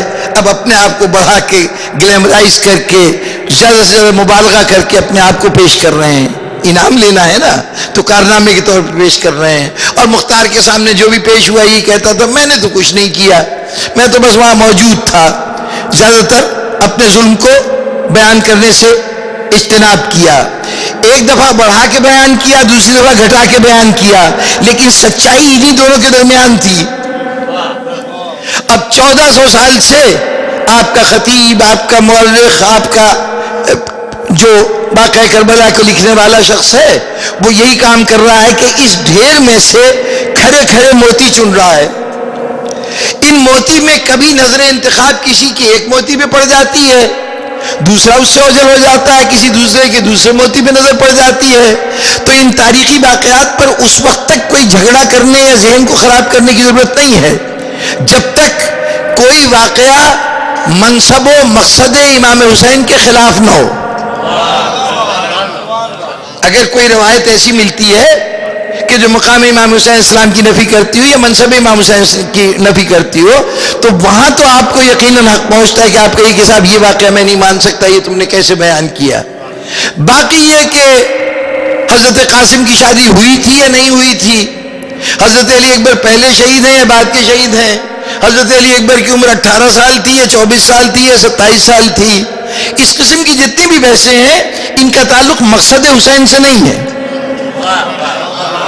کسی علاقے کے ذاکرین نے ایک تصور کو اپنا لیا، عراق میں جائیے گا، وہاں پر آپ جب مجلسیں سنیے گا اگر ان کی زبان کو سمجھ سکیں تو آپ کو واقعات کے کچھ اور گوشے ملیں گے جو آپ کے یہاں نہیں بیان ہوتے۔ برصغیر میں آئیے گا تو یہاں کچھ اور، یہ ان کا انتخاب ہے۔ اب اگر کسی نے بیٹھ کر باقاعدہ تحقیق کی ہو کہ اس میں سے کیا صحیح ہے کیا غلط ہے تو شاید وہ کسی حقیقت تک پہنچ سکے، لیکن مورخ کوئی بھی واقعات کربلا کے ان جزیات کے سلسلے میں یہ نہیں کہہ سکتا کہ جو میں کہہ رہا ہوں بھئی یہی حرف آخر ہے، یہ جہالت ہوگی یہ کہنا۔ تسلیم کیجئے کہ ایک امکان وہ بھی ہے، حضرت قاسم کی شادی ہو بھی سکتی ہے اور نہیں بھی ہو سکتی ہے۔ مجھے یہ حق نہیں پہنچتا کہ میں کہوں کہ نہیں جو شادی بیان کرتا ہے وہ غلط کہہ رہا ہے، یا یہ کہ جو کہہ رہا ہے کہ شادی نہیں ہوئی تھی وہ غلط کہہ رہا ہے۔ اس کے سامنے بھی کچھ حوالے ہیں، کچھ کتابیں ہیں اور اس کے سامنے بھی کچھ حوالے ہیں۔ ان حوالوں میں سے کس حوالے کو اس نے منتخب کیا، کیا دلیل اس کے پاس تھی، یہ ایک الگ بحث ہے، یہ محقق کا کام ہے، یہ تحقیق کرنے والے کا کام ہے۔ عزادار کا کام ان الجھنوں میں پڑنا نہیں ہے۔ آپ ذکر حسین سننے آئے ہیں، اپنے آنسوؤں کا نذرانہ پیش کیجئے، یہ بحثیں چھوڑ دیجئے ان لوگوں کے لیے۔ ایک تو میری ذمہ داری ہے کہ میں آپ کے ذہنوں کو الجھاؤں نہیں، کسی ایسی بات میں نہ ڈالوں جس کا عام طور پر آپ کو ایک انکشاف کے طور پر میں صرف یہ بتانے کے لیے کہ جناب دیکھیے میری تحقیق یہ ہے، میں نے یہ خاص بات جس کی طرف نظر نہیں گئی تھی وہ میں نے نکال لی ہے، یہ میں زیادتی کروں گا۔ لیکن اگر کوئی شخص اپنی تحقیق کو پیش بھی کر رہا ہے تو آپ لوگ پریشان نہ ہو جایا کریں ذرا ذرا سی باتوں پر۔ تاریخ کے اختلافات مذہب کے اختلافات نہیں ہوتے، یہ یاد رکھیے گا۔ تاریخ کے اختلاف ایمان کا مسئلہ نہیں ہوتا۔ کوئی بھی تاریخ کی بحث براہ راست ایمان کا ایشو نہیں ہے، اس لیے کہ تاریخ تمام کی تمام راویوں پر منحصر ہے اور راوی غیر معصوم ہے، اور جہاں غیر معصوم بیان کرنے والا ہے وہاں صحیح بھی ہو سکتا ہے، غلط بھی ہو سکتا ہے۔ جہاں دونوں پہلو کا امکان موجود ہو، ایسی چیز ایمان کی بنیاد نہیں ہو سکتی۔ ایمان کی دلیل وہ ہوگی کہ جس کے مقابل کوئی اور دلیل قابل قبول نہ ہو۔ ایمان یقین کی بنیاد پہ ہوتا ہے، ظن، گمان، شک کی بنیاد پہ نہیں ہوتا کہ یوں بھی ہو سکتا ہے، یوں بھی ہو سکتا ہے۔ تو اس لیے تاریخ کا اختلاف کوئی ایمان کا مسئلہ نہیں ہے۔ الجھا نہ کیجئے، کبھی کوئی کسی کی زبان سے کوئی نئی روایت سنے تو صرف یہ دیکھا کریں کہ یہ روایت مقصد حسینی سے تو نہیں ٹکرا رہی، امام حسین کا کوئی غلط تعارف تو نہیں کر رہی۔ جس حسین کو ہم جانتے ہیں کہ جس کی عظمت کردار ایسی تھی کہ پورے مجمع میں کھڑا ہو کے 30,000 کے مجمع میں کہہ رہا ہے کہ میں نے تمہارا کوئی جرم کیا ہے، کسی کا حق مارا ہے، کسی شریعت کے حلال کو حرام، حرام کو حلال کیا ہے؟ اگر 30,000 میں ایک آواز بھی نہیں اٹھی تو یہ کردار حسین کی صداقت کی دلیل ہے۔ مجھے تو ایسا لگ رہا ہے جیسے کوئی صفا پہ کھڑے ہو کے رسول کہہ رہے ہوں کہ اگر میں خبر دوں گا کہ اس پہاڑ سے دشمن آ جائے گا تو مان لو گے؟ ان کا خام اس وقت تصدیق کرنا آج کربلا میں حسین کی صداقت کی تصدیق کے برابر ہے۔ بس بزرگان گرامی، کربلا کا مرحلہ طے ہوا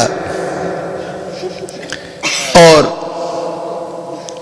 وہ سفر شروع ہوا کہ جس کی قیادت زینب کے ہاتھ میں ہے، لیکن ابھی ایک جزو کربلا برقرار ہے۔ سید سجاد چلے گئے ہیں کربلا سے، زینب رخصت ہو گئی ہے، لیکن حسین کا لاشا ابھی بے گور و کفن پڑا ہوا ہے۔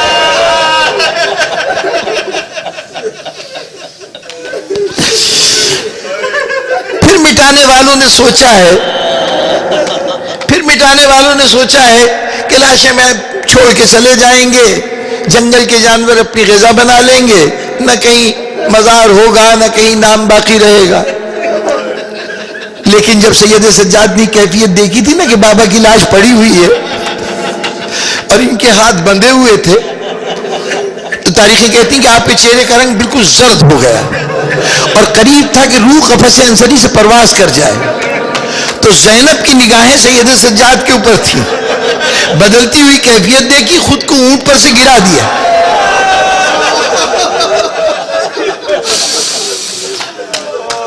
یہ صورتحال کا نفسیاتی حل تھا کہ زینب جانتی کہ جب بڑی مصیبت آئے گی تو چھوٹی مصیبت بھول جائے گا۔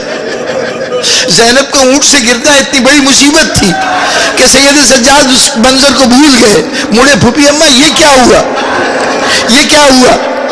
تو کہا بیٹے مجھے چھوڑ، ذرا اپنی حالت دیکھ، اگر تجھے کچھ ہو گیا تو ان بیواؤں کا وارث کون ہوگا؟ کہا پھوپھی اماں وہ بیٹا مر کیوں نہ جائے؟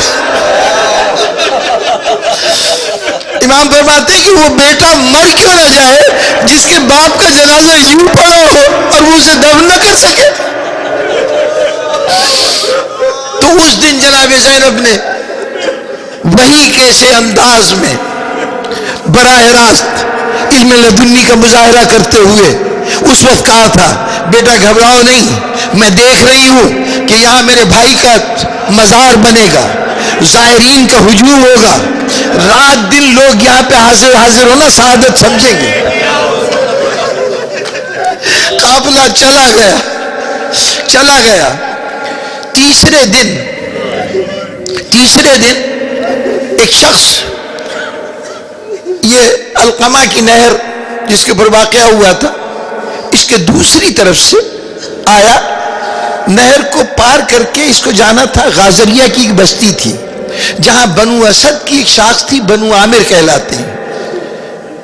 بنو اسد بہت بڑا قبیلہ ہے، اس قبیلے کی بہت سی شاخیں تھیں، اس میں سے ایک شاخ تھی بنو عامر، آج بھی غازریہ میں وہی لوگ رہتے ہیں، کربلا سے باہر کا علاقہ ہے۔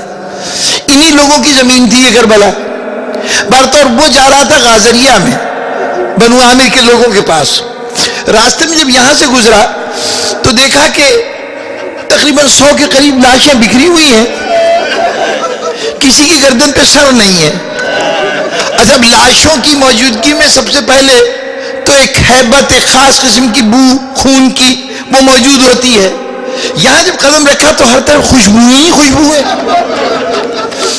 پھر یہ دیکھ کے حیران رہ گیا کہ کچھ سفید رنگ کے پرندے ہیں، وہ مسلسل ان لاشوں کے اوپر سایہ کیے ہوئے پرواز کر رہے ہیں کہ ان کے دھوپ کی کرن نہ پہنچنے پائے. بجائے خوف کے ایک ہیبت کا احساس، ایک جو کسی عظیم شخصیت کے سامنے ہوتا ہے اس نوعیت کا احساس. یہ دیکھتا رہا، حیران ہوتا رہا، یہ کون اللہ کے بندے ہیں، اولیاء اللہ لگتے ہیں جن کا یہ مرتبہ ہے. یہ سوچتا سوچتا پہنچ گیا غازریہ میں.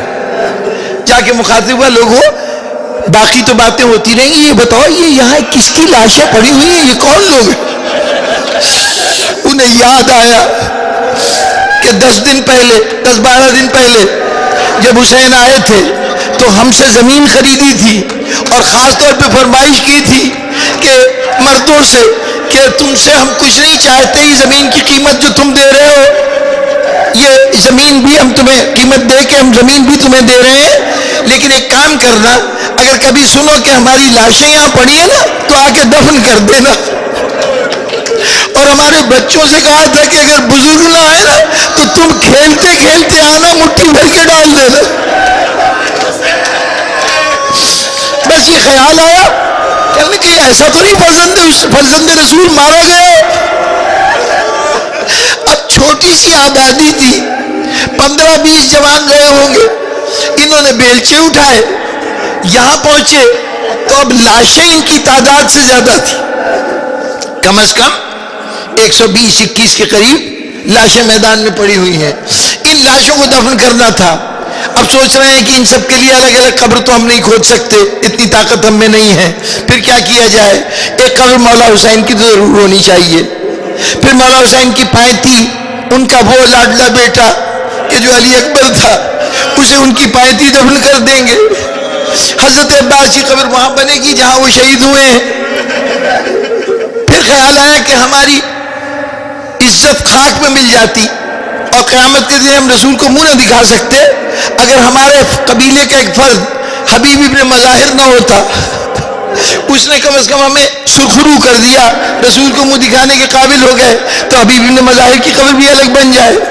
اب ایک قبر حبیب کے لیے، ایک علی اکبر کے لیے، ایک حسین کے لیے، اور باقی سب کے لیے ایک بڑا سا گڑھا کھودا گیا کہ اس میں باقی سب کو دفن کر دیں گے. قبریں کھد گئی. اب وقت آیا کہ میتوں کو اتارا جائے، تو میتوں کو اتارنے کے وقت اب حیران کھڑے ہوئے ہیں.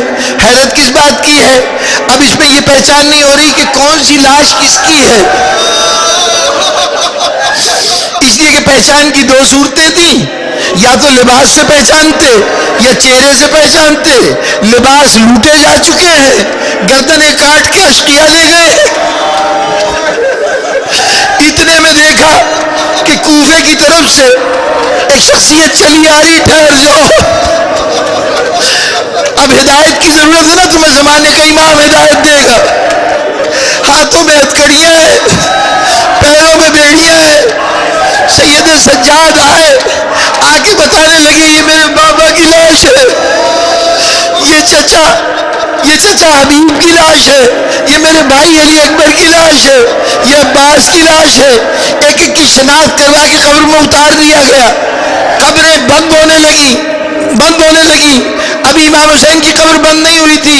سید سجاد نے کہا ذرا ٹھہر جاؤ، ابھی آتا ہوں. اب یہ حیران و ششدر کھڑے ہوئے ہیں. سید سجاد وہاں گئے جہاں 3 دن پہلے خیمے لگے ہوئے تھے. خیموں کی راکھ میں سے کچھ اٹھایا، ہاتھوں پہ لیے ہوئے لا کے قبر حسین میں اتر گئے. جو کچھ ہاتھ میں تھا حسین کے سینے پہ رکھ دیا. یہ وہ ہے جسے آپ زمین میں دفن کر گئے تھے. بابا صحرا میں پڑا ہوا ہے، اسے اپنے سینے پہ سلا لیجئے، جنگل کی تنہائی سے اسے بچا لیجئے.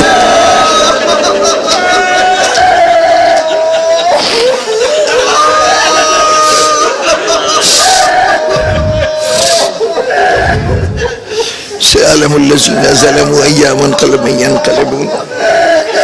رب العالمین ہمارے تذکرے کو قبول فرما، گناہان صغیرہ و کبیرہ کو معاف فرما، صراط مستقیم پر ثبات قدم عطا فرما، حاضرین کی تمام حاجتوں کو پورا فرما، ان کے تمام عزیزوں تمام متعلقین کو اپنے حفظ و امان میں رکھ. یا اللہ یہ سب در آل محمد سے وابستہ ہیں، ان اہل دنیا میں کسی کے سامنے بھی ہاتھ پھیلانے کا وقت نہ آئے، ان کی جتنی حاجتیں ہیں اسی در سے پوری ہوں. ہمیں دوسروں کا محتاج نہ بنا پروردگارا، احتیاج ہو تو اسی گھر کے دروازے سے پوری ہو. اللہم تقبل منا انکا انت السمیع العلیم.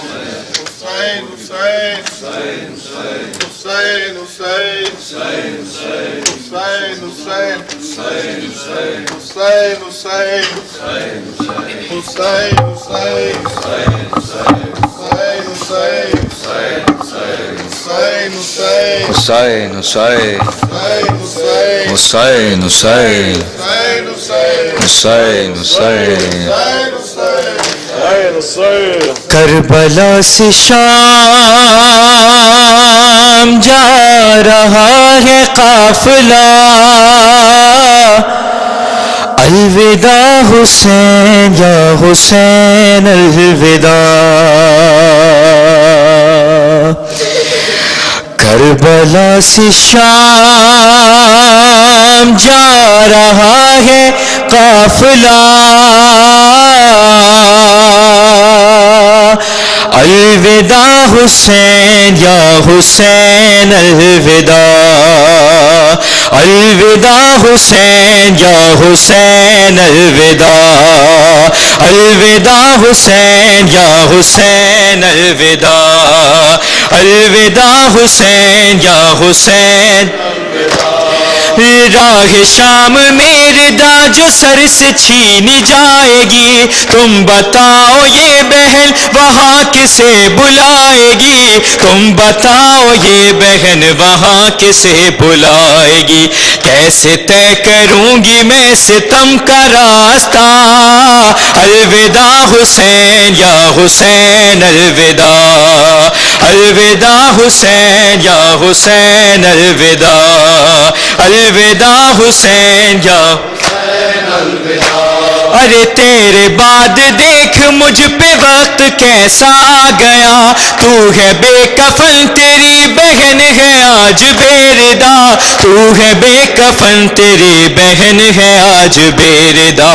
بازوؤں میری سما لبوں پہ یہ بکا، الوداع حسین یا حسین الوداع، الوداع حسین یا حسین الوداع. ارے کیسے جاؤں چھوڑ کے تجھے جفا کے دشت میں، طے کیے ہیں کتنے مرحلے جفا کے دشت میں، طے کیے ہیں کتنے مرحلے جفا کے دشت میں.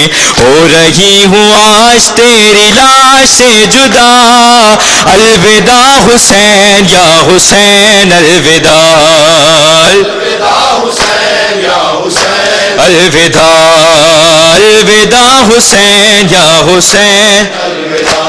ارے بے ردا اسیر و بے وطن تمام بیبیاں، قید ہو کے جا رہی ہیں آج شاہزادیاں، قید ہو کے جا رہی ہیں آج شاہزادیاں. اور میر کارواں کے لب پہ ہے صدا، الوداع حسین یا حسین الوداع، الوداع حسین یا حسین الوداع. آسماں بھی میرے حال پر ہے محو کبریا، آسماں بھی میرے حال پر ہے محو مرثیہ. تجھ پہ روئے یہ بہن بہن پہ روئے کربلا، تجھ پہ روئے یہ بہن بہن پہ روئے کربلا.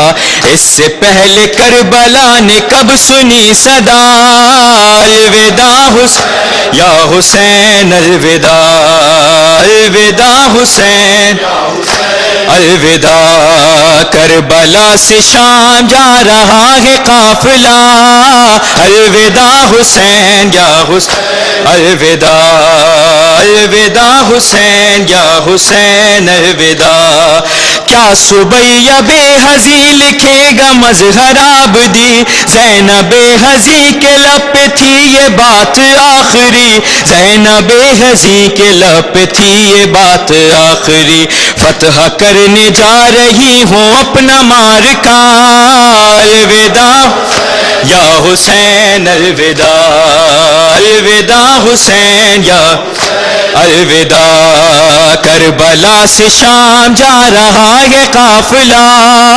الوداع حسین یا الوداع الوداع حسین یا حسین الوداع کربلا سے شام جا رہا ہے قافلہ الوداع حسین یا حسین الوداع الوداع حسین یا حسین الوداع حسین حسین حسین حسین حسین حسین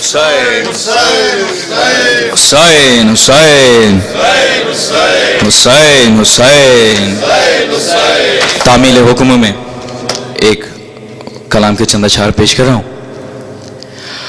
ہے علی اکبر ہے علی اکبر کہتی تھی ماں خوبری میت سے لپٹ کر ہے علی اکبر ہے علی اکبر کہتی تھی ماں خوبری میت سے لپٹ کر ہے علی اکبر ہے کہتی تھی ماں خوبری میت سے لپٹ کر ہے علی اکبر ہے ارمان تھا پہناؤں گی پوشاک شہانی ارمان تھا پہناؤں گی پوشاک شہانی ارے افسوس کے راس آئی نہ تجھ کو یہ جوانی کیسا تھا مقدر ہے علی اکبر ہے کہتی تھی ماں خوبری میت سے لپٹ کر ہے علی اکبر ہے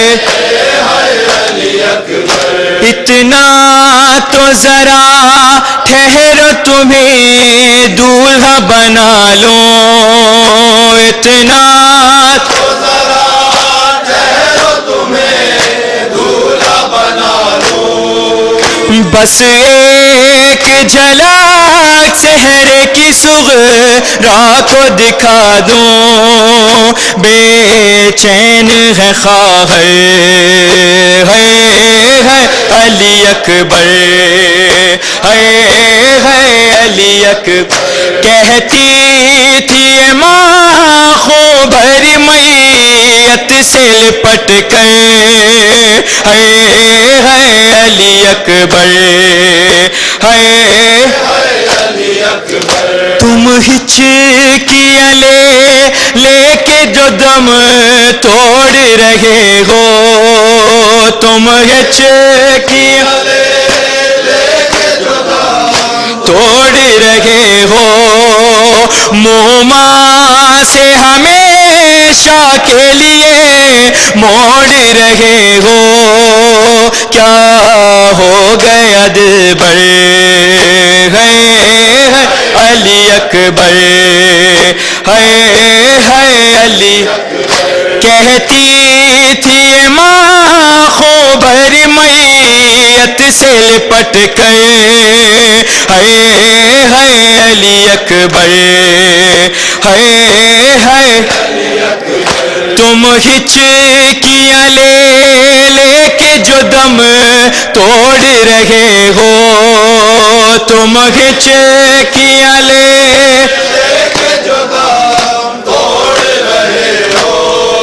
موما سے ہمیشہ کے لیے موڑ رہے ہو، کیا ہو گیا دلبر، ہے علی اکبر، ہے علی کہتی تھی ماں خوبر میت سے لپٹ گئے، ہے علی اکبر، حسین حسین حسین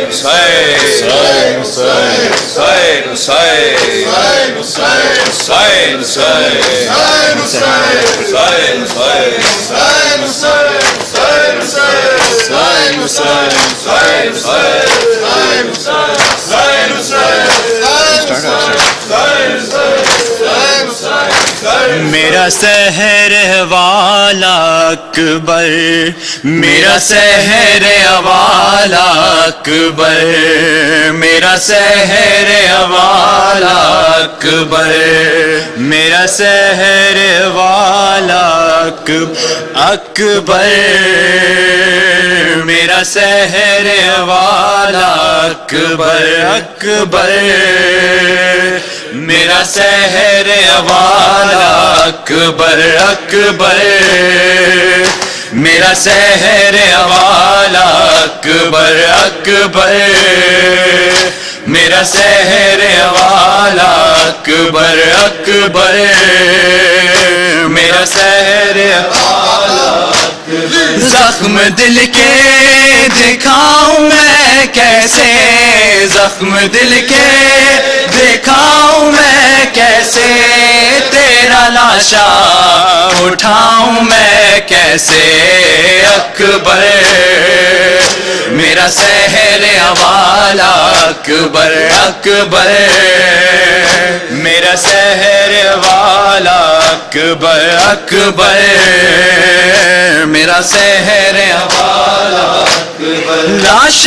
اکبر پیشہ جب پہنچے، دل کو ہاتھوں سے تھام کر بولے، تیری فرقت میں اے علی اکبر، آگ دل میں میرے لگا دی ہے، آگ دل کی بجھاؤں میں کیسے، آگ دل کی بجھاؤں میں کیسے، تیرا لاشا اٹھاؤں میں کیسے، اکبر میرا سحر والا اکبر، اکبر میرا سحر والا اکبر، تو ہے کڑیل جوان ہے بیٹا، باپ تیرا ضعیف ہے کتنا، نور آنکھوں کا ہو گیا رخسار، مجھ کو آتا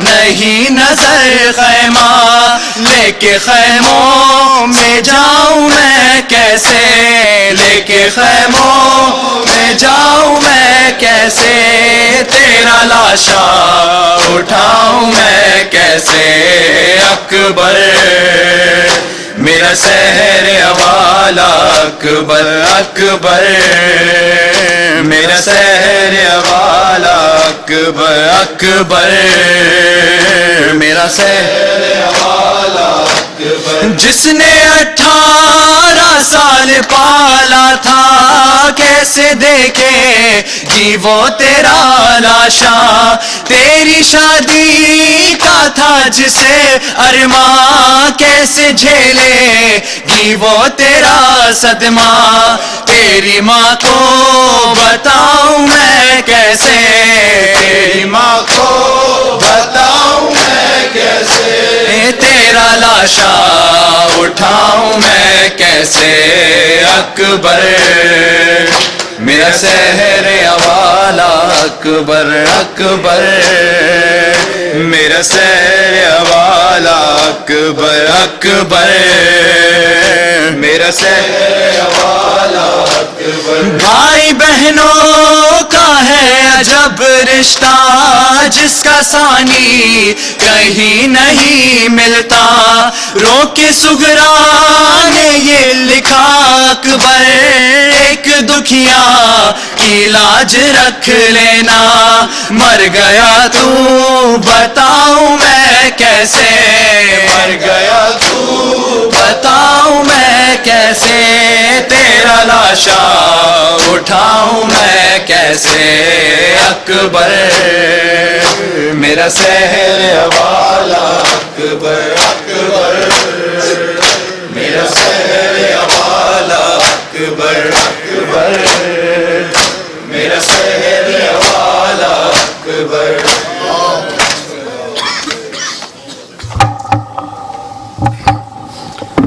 السلام علیکم یا